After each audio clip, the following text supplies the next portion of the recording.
Hey, welcome back to You Can Understand Shakespeare. Because you can.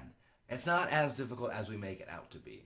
Luckily, I'm here to help you overcome the three P's that often prevent us from understanding his own words. Because you don't need something that's dumbed down. And you don't need to read some summaries or things that are analyzing it for you. What I'll help you do is overcome those three P's: performance, poetry, prior knowledge. Three P's that hold us back from understanding him. Because I will be reading you through line by line, unpacking everything. That way, once you understand the text, you can go about and do your English class project, or you can talk intelligently about the themes with your book club. I'm not doing your work for you, I'm just helping you understand what he's saying. And with that, let's hop into it. We are in the last scene of Act 2, which I have in my edition as Act 2, Scene 5. For some people, it is Act 2, Scene 6, because of how they break up Act 2. Enter Friar Lawrence and Romeo. Friar Lawrence: so smile the heavens upon this holy act, that after hours with sorrow chide us not. So the heavens are smiling down upon this holy act of marriage, but also reconciliation between enemies. The friar wants to marry Romeo and Juliet because this will put an end to the ancient grudge between the Montagues and Capulets. That after hours with sorrow chide us not. The heavens are smiling down, and afterwards will not be sad. They will not chide. They will not nag us about it. Sorrowful, repentant of this act. Amen, amen. But come what sorrow can, it cannot countervail the exchange of joy that one short minute gives me in her sight. So Romeo's daring sorrow. Sorrow, come if you can. You cannot countervail, you cannot counteract the exchange of joy that only one... I get so much joy from 1 minute of looking at her. That a lifetime of sorrow cannot overdo it.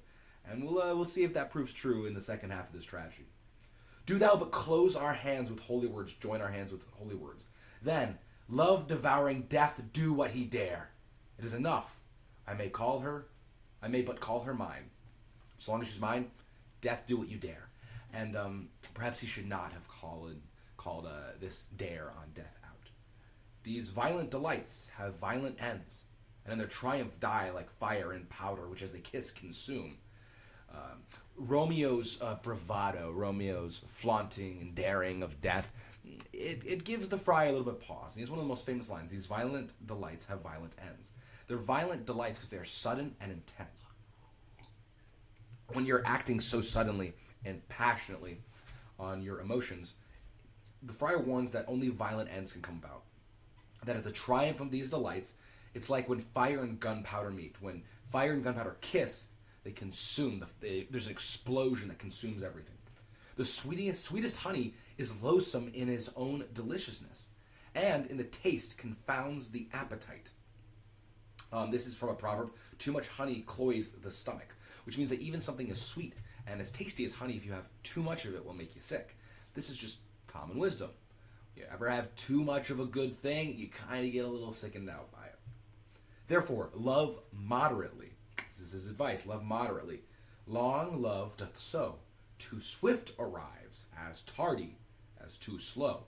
So, too swift arrives. If you arrive too early, you are arriving just out of time, as if you are too tardy, which means arriving late. So, you want to love moderately. And moderation is the virtue of temperance, which is to enjoy a thing to the proper amount, with neither too much of it or too little of it.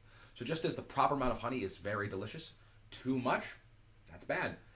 Too little, well, you're not getting any honey. And it's tasty, so you should enjoy it. Therefore, as you love, let it be the proper amount.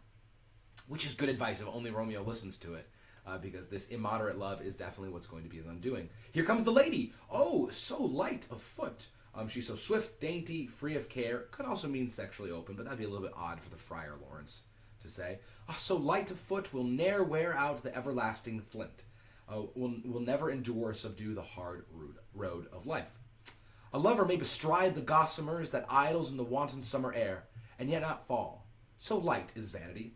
And gossamers are spider's threads. So a lover who is walking so light, she's just on top of the world, could bestride gossamers, spider's threads. She could walk on spider's webs without breaking them. That idles, that in the wanton summer, the playful summer air, and yet not fall. So light is vanity, which is temporary worldly pleasure. This is from Ecclesiastes. Vanity of vanities. Everything is vanity. Everything is worldly pleasure, and it's empty. So if you imagine a spider web flowing on the wind, you sometimes see this in the summer, where they're just flowing. They're not attached to anything. She could walk that with how light she is walking right now. Juliet, good even to my ghostly confessor, and even is good evening, and ghostly is spiritual. Romeo shall thank thee, daughter, for us both. And Romeo takes the cue and kisses her. As much to him, else is his thanks too much. As much to him is an equal amount to him, so she's kissing him back. Else is his thanks too much. Oh, if he right now we are uneven. He has thanked me, but I have not returned the favor, so she's gonna kiss him back, which is kind of a play on how they first initially kissed, right? Thus from thy lips my sin is purged. Oh, sin from my lips the sin that they have took. Oh, trust my sweet lyrics, give me thy sin again, and they kiss back. Ah, Juliet, if the measure of thy joy be heaped like mine, and that thy skill be more to blazon it, then sweeten with thy breath this neighbor air, and let rich music tongue unfold the imagined happiness that both receive and either by this dear encounter. If the measure of thy joy, the measuring vessel of your joy, is heaped like mine, so you can have like a scale with things heaped up on top of it. So if the thing that you measure joy with is as full as mine is, and that your skill is more to describe it, then sweeten with thy breath. Your breath is your words, your speech. This neighbor air, this air that we share, this neighbor air, sweeten with your breath.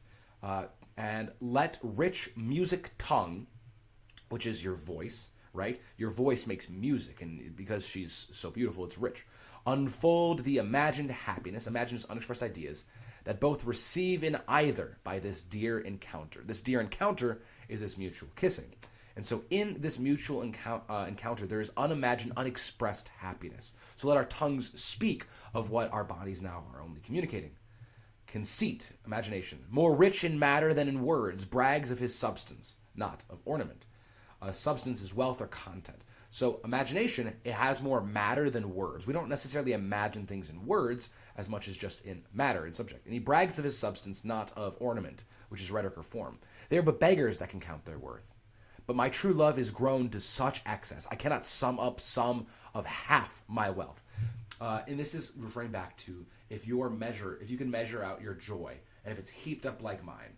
Juliet is saying, of all of my joy and all of my love, if there's so much excess of it, which means too much of it, that I cannot sum up, I cannot count up the sum of even half of my wealth.